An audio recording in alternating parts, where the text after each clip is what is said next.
But Paul and I worked together on this for years to make that possible.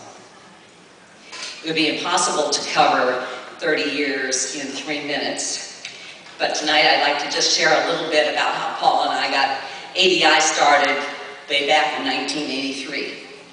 At the time we were part of the State Public Defender, but when the governor cut that office's budget by one stroke of a pen in half, we were told we had 3 months before the office closed.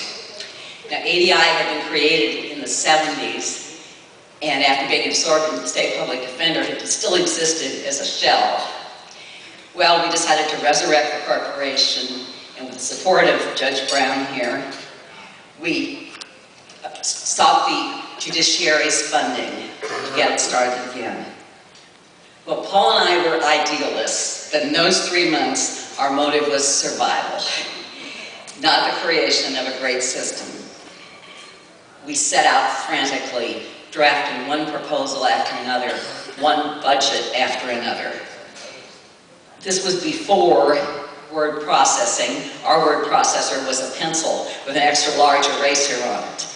It was before our computers. Our spreadsheet was a handheld calculator and lots and lots of legal pad.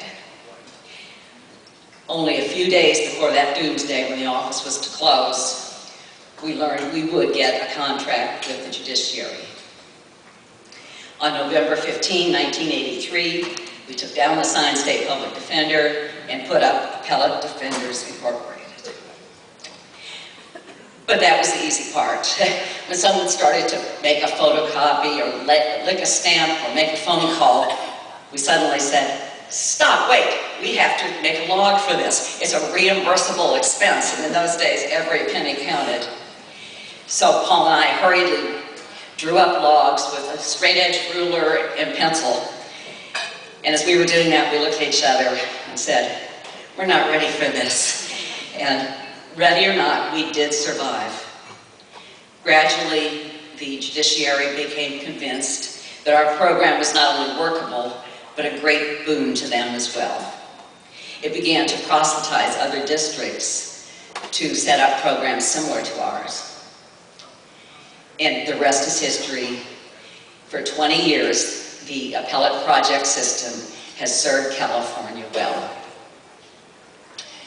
Paul and I saw us move beyond survival into realization of a dream that we had had all along. That vision had a few core principles that Paul embodied and that is still at the heart of our program. First and foremost, as all of you have been hearing tonight, each client with appointed counsel must have truly effective representation as a matter of right, and it's our job to make that happen. Second, the legal system can produce justice consistently only if all parties are well represented. If one side is poorly represented, the system produces something, but I don't know what it is. It's something other than justice. Third, our program must earn and keep the trust of the courts. We must help them understand that doing our job well helps them do their work well.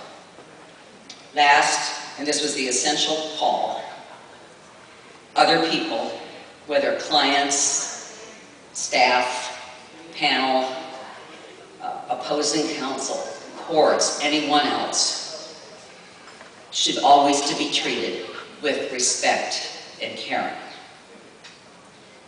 Paul left us more than a decade ago, but his legacy of astute legal thought, passionate commitment to the defense cause, gentle humanity, buoyant humor, and loving friendship carries us to this day. It is a great honor to be recognized in his name. Thank you.